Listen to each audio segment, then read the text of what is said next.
I received a message that persons are marooned in New Mills. So it is indeed important that before I get to my questions, I lay these facts down. My questions are, when can we expect food and medical relief for Eastern Hanover? When can we expect air relief to residents of Chester Castle and New Mills, and also in the forest area where people are moving around on boats? Thank you. Thank you, member. The member from St. Elizabeth Northeast. Thank you.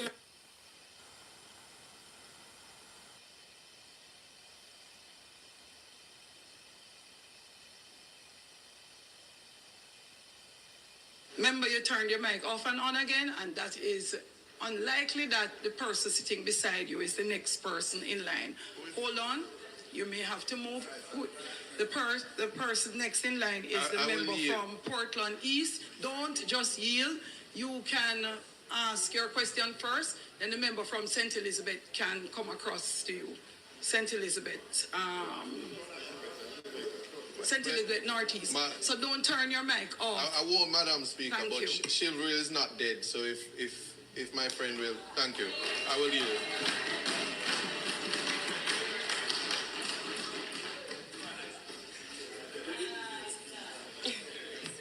So, member, in keeping with the standing orders, permission to speak from a seat other than your own. Might I have permission to speak from a seat other than my own? Yes, member. Madam Speaker. So remember, member questions. Very well, Madam Speaker, and thank you to the member from Eastern Portland. My questions to the Prime Minister are as follows.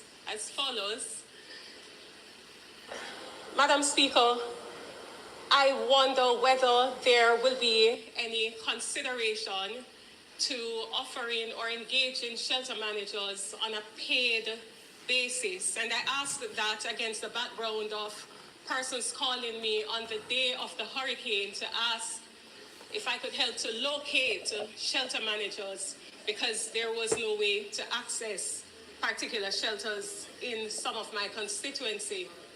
I also ask it against the background of having visited shelters in Thornton and Quickstep, which were without resources, no bedding, etc. And there were no measures in place for persons who were actually coming in. I wonder if we perhaps engage shelter managers on a paid basis, if we might have a better outcome in terms of the future preparation for these types of natural disaster. My second question has to do with the issue of housing. Would the Prime Minister be in a position to indicate or provide a timeline for persons living in northeastern St. Elizabeth to expect when they can perhaps look forward to having a roof over their heads? And I understand the exigency of the situation, but I asked the question because up to this morning, a resident from Park Mountain asked me, she said that she knew that the situation is dire, but she wanted to know when we would be able to assist her to get a house for her 5 children. So I'm asking, can the Prime Minister provide or indicate a timeline that those residents who were affected can look forward to getting housing assistance? Third, the Prime Minister spoke about connectivity and Starlink communication. Will there be any consideration to providing such connectivity to communities in northeastern St. Elizabeth? And if the answer is yes, might we have a timeline for the provision of such services? And finally, Madam Speaker, I represent a constituency that is cut off in the interiors, in the hills, where there is the likelihood that power and energy will not resume anytime soon. Will there be any consideration to putting in place special measures to provide alternative form of energy to these communities that are cut off and are unlikely to be able to be restored to the JPS grid at any particular time in the near future. And I ask again, because it has come to my attention that there are specific generators that can actually power entire communities. So will the government be looking into providing any kind of relief by way of power connectivity to these communities which have been deeply affected? Thank you. Thank you, member. Members, remember, do not repeat yourself or repeat questions already asked. The next member is the member from, oh gosh, I forgot about you. Would you be so kind? Chivalry is not dead. However, Madam Speaker, I will seek your permission to speak you from may a seat go that ahead is not my own. and don't and then turn over to. Pack your money bags and jet set. Around the world. Whoopee! Oh. Whoa. Travel like a tycoon. Whoopee! In good faith. So member, I have sat here. I have sat here, and persons have made every effort not to necessarily ask their questions, regardless of the rules of the House. Member, ask your question. The standing order also allows, if your questions are not properly answered, to be able to ask additional questions. And member, still must spend some time on standing order 18. Very well. The purpose for standing order 18, personal explanation, is not one that applies to standing order 17 as it relates to questions and answers to questions. After the House sitting is finished, I will assist you and any new member who would like to understand what Standing Orders 18 means to elucidate that for you. Member, go to your question and I will help you after. Madam Speaker, I tried my best. Very well.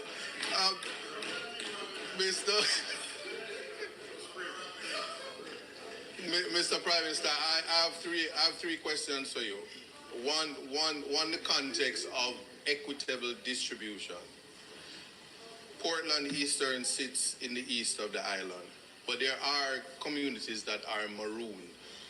And I heard in your statement, you made mention of the use of technology.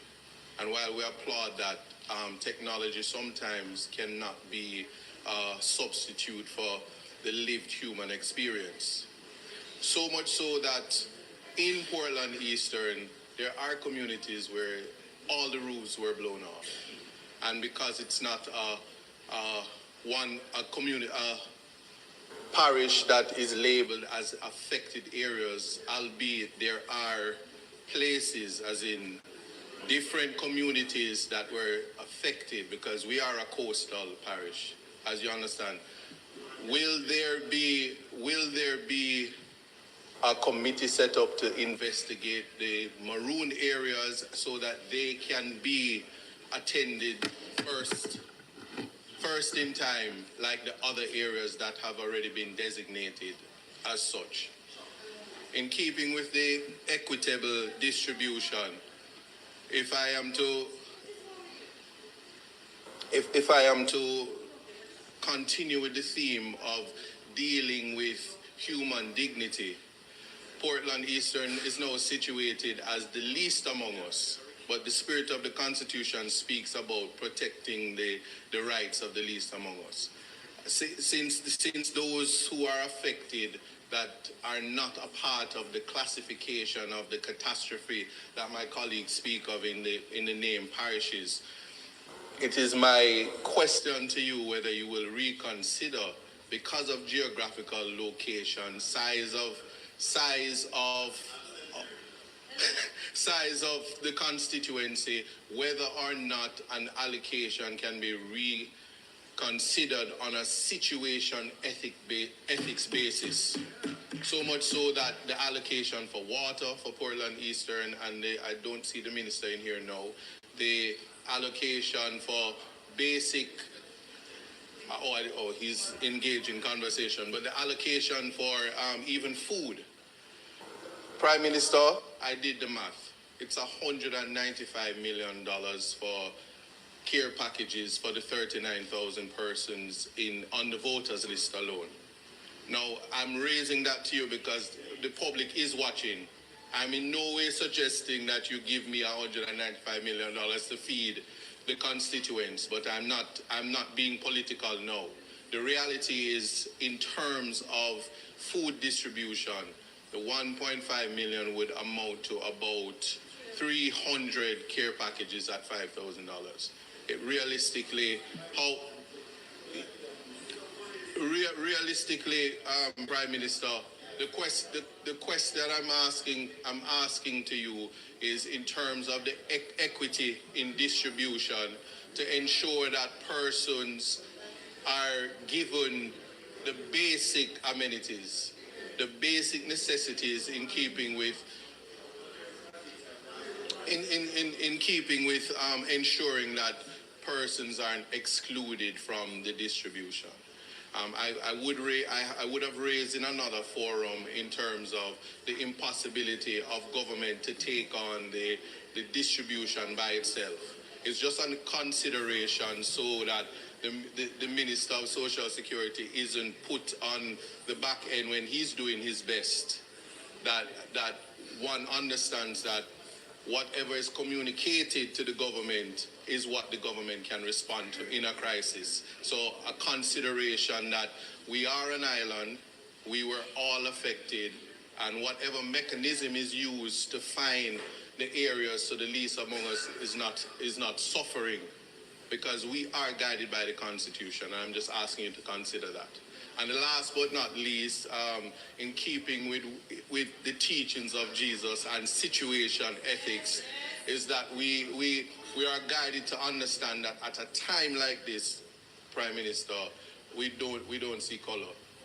We don't see the political lines. And if we would communicate that to the public, that we are united on that front, then certainly when it comes to distribution, one understands that the cries that I make for Portland Eastern is as equally where the areas that are suffering from the disaster and the devastation, that they also are seen.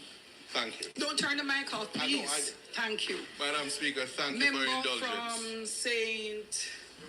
Andrew, Southwest, please come to the mic. Thank you very much, Madam Speaker. Madam Speaker, just a couple of questions that I have. The first one, when the Prime Minister spoke about the housing solutions, I was wondering whether or not, Prime Minister, for whatever the solutions are, the issues around ownership that normally attend to housing solutions for government, if those will be waived so that it will become easier for persons to access.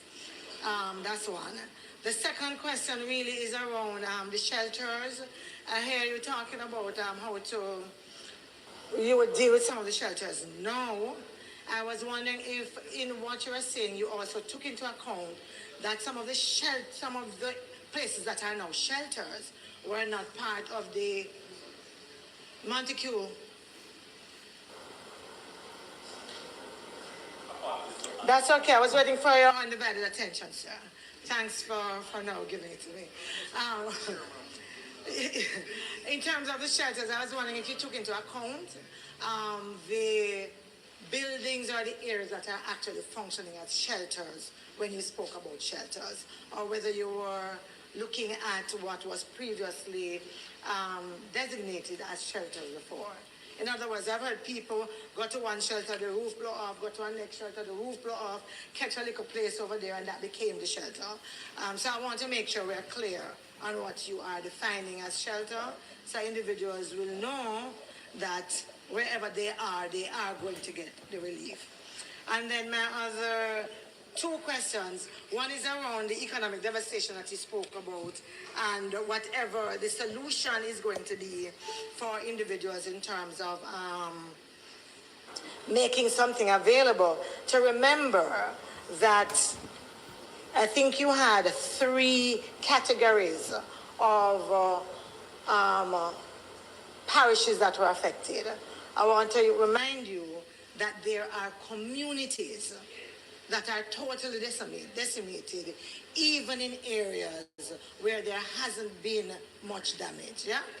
And in this case, and I noticed it was included when you spoke about the agriculture and the other areas for economic devastation, but I want to mention the fishers in particular, and to ask you to make sure that when we're talking, they know that they are included.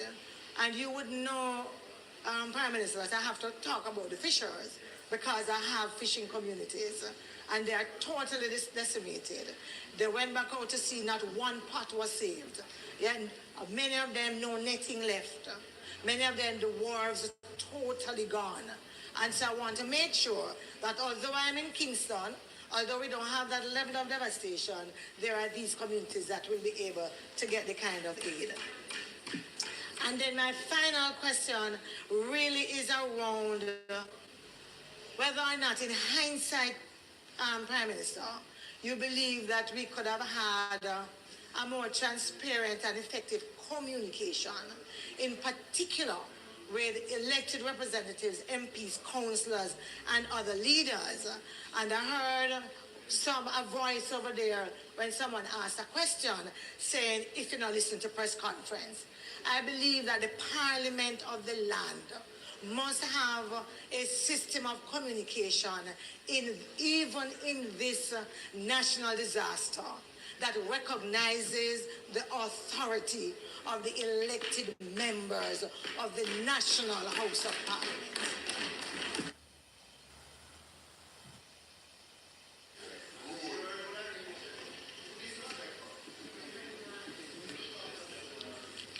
The next question will come from the member. That's Bennett? That's Ms. Bennett? Bennett? From Western Hanover.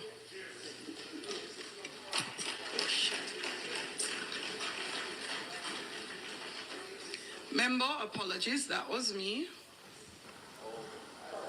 Is that Azan? Member from Hanover West.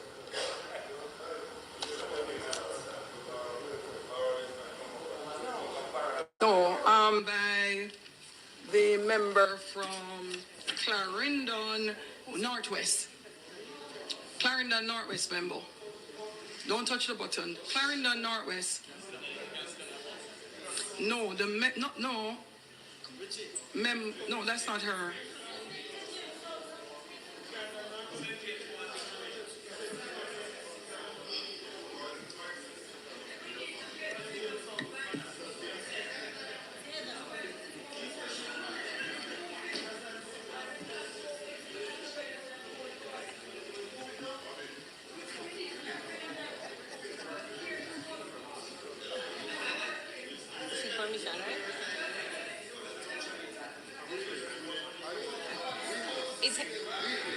Madam Heather. Member from Hanover West, go ahead, please. Thank you, Madam Speaker. I seek permission to speak from a seat that is not assigned to me. Permission granted, member. Madam Speaker, many of the farmers and fisher folk down in Western Hanover were badly damaged. Crops destroyed, nets gone. My question today is what kind of resource will there be, a special allocation for our farmers and fisher folks under the circumstances. My other question, I welcome the Prime Minister's presentation with respect to putting in field hospitals. He did mention that Noel Holmes Hospital was badly damaged. The outpatient ward area is no more. The maternity ward is no more. In the interim, will there be some kind of measure in place to reach our elderly and vulnerable persons out in the communities? And also, what timeline is in place to put in such field hospital, and also whether or not there will be consideration to build a new hospital for Hanover. That is, the Noel Holmes Hospital as it is now and where it is, whether consideration is being had to build it elsewhere. Don't turn off the mic. Next is the member from Clarendon Northwest. No, the person who was seated there.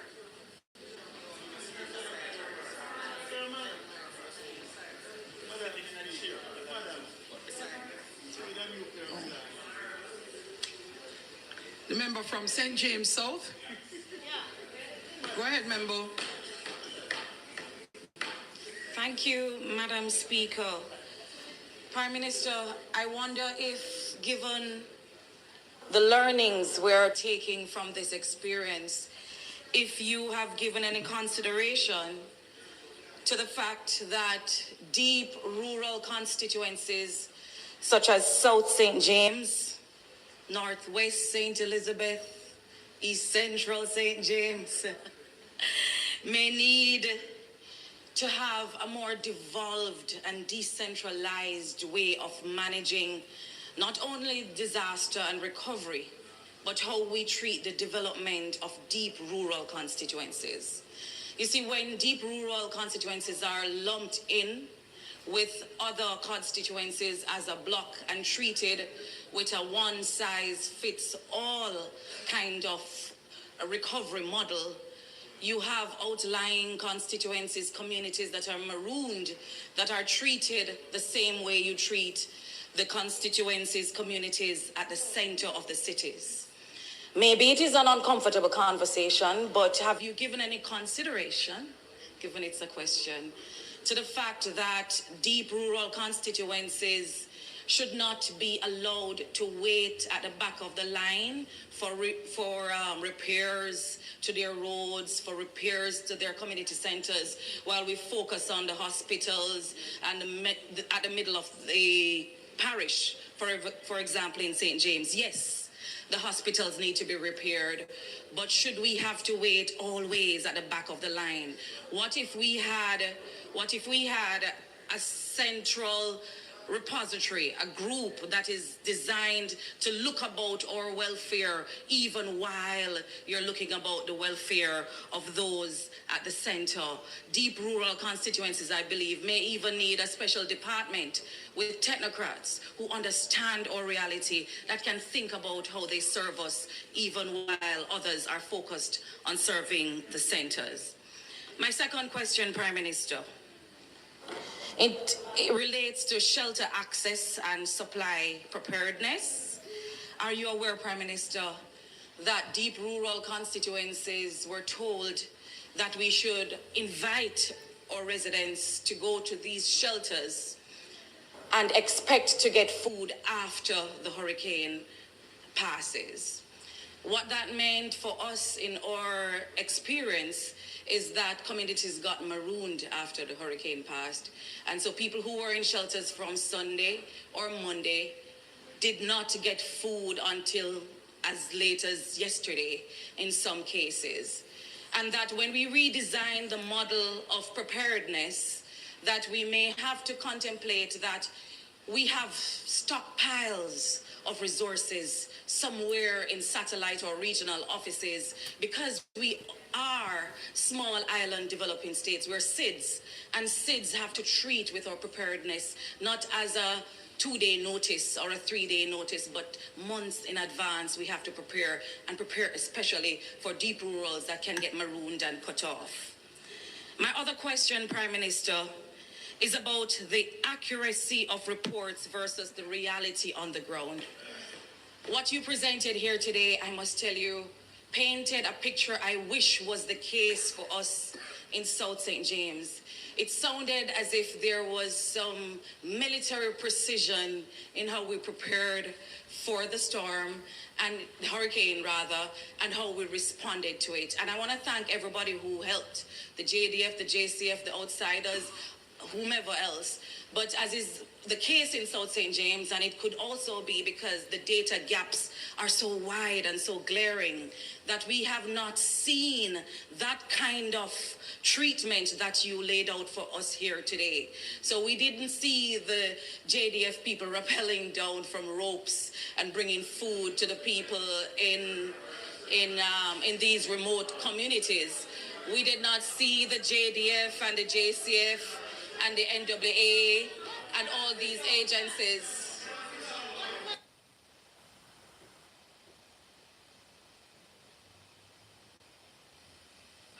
The other challenge you will have, members. See, I just switched off for a minute. Are you finished your questions, member? So you'll have to move to another station. So the challenge, no. So members, as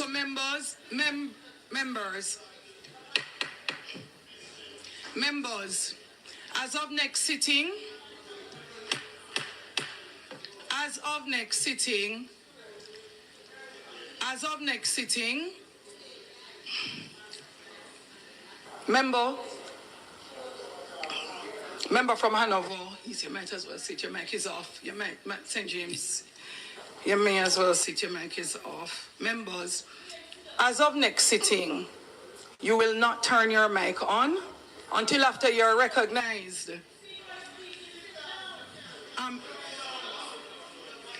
And I know it's a point of order when he stood up, but member, your point of order. Marshall, would you be so kind? Is it possible to utilize the permit? Would you please take it to the member for the point of order?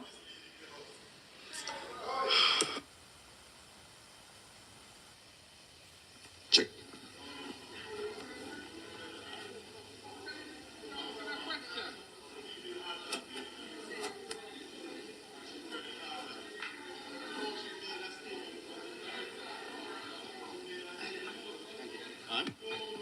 Madam Speaker, the member from South St. James is misleading the House, Madam Speaker. At no point and at no time in the Prime Minister's presentation did he speak about persons jumping out of helicopters, as you just said a while ago. Madam Speaker, Madam Speaker, I understand it is a sensitive time and a sensitive period, and you're offering some latitude, Madam Speaker. But Madam Speaker, please have the members speak honestly and follow the standing orders. Get up and ask your question. Get up and ask your question, Madam Speaker.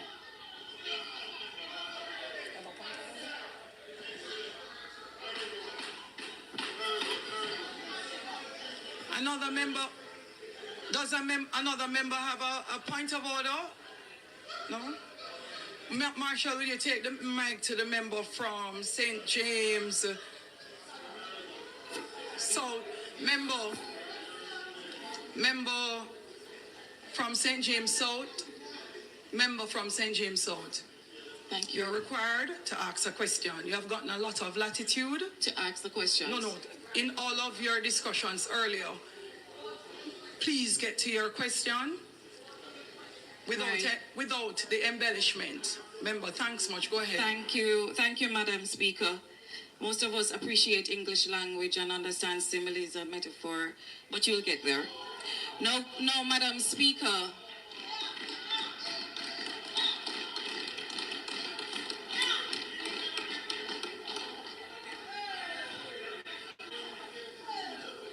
Now, Madam Speaker, Prime Minister, and thank you. I was speaking to the reports you were receiving. I'm certain you did not go there and collect that information yourself.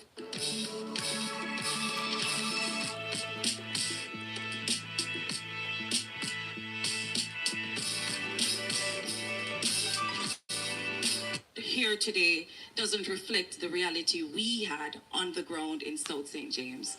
As someone who walked across the constituency from Wednesday until Sunday and returns there tomorrow, I speak as their mouthpiece to say to you, Prime Minister, that what you have received, consider, or will you consider, that it may be embellished and not truly reflective of what we're experiencing?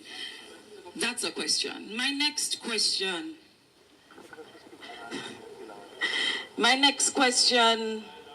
is about the scale of the damage and inadequate allocations. And I want to thank you and thank your cabinet for considering that $10 million allocation to a constituency like South St. James.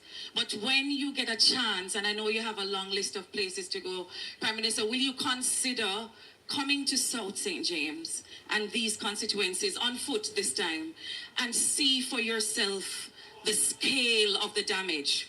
I know that data is not our strong point in Jamaica. We don't collect enough data to show you that 5 or 10 or whole communities have been wiped out. And the speaker, the leader of government business can tell you, because he's from Moko, that Moko don't exist anymore. The houses have been flat. I don't know where to start with $10 million. And I'm asking that you do not apply a one-size-fits-all budget or purse to constituencies that have been totally demolished by devastating Melissa. That you come in, not by yourself, but with the technocrats, with those from Mona Geologics, those who actually, not the politicians, they're just noise. I want you to consider, Prime Minister, to come in with the technocrats and see for yourself, because I don't know where to begin with $10 million. And my final question, Madam Speaker, to you, Prime Minister, is compensation and recognition for community responders. For me, I heard when you mentioned, Prime Minister, about all of these agencies that went in and did all of these beautiful things in the constituencies, supported by the men and women on the ground. I wish for you to understand that from our perspective, it was the entire, another way around, it's 180 degrees. It was the men and women from the constituencies who went in first, second, and third to clear the way so that they could come in. And I want you to consider, or will the Prime Minister consider, that the stimulus package that you proposed be thought out in a way that not only the big contractors who come in with their trucks and their tractors from parishes in St. Thomas and Kingston get the big bucks, but consider, Prime Minister, that these people who use them saw, them hoe, them machete to clear a path be given some of the big bucks too, and not just the crumbs after they have swallowed up the bulk of it. Thank you, Madam Speaker. No, members, you get a lot of latitude which you abuse.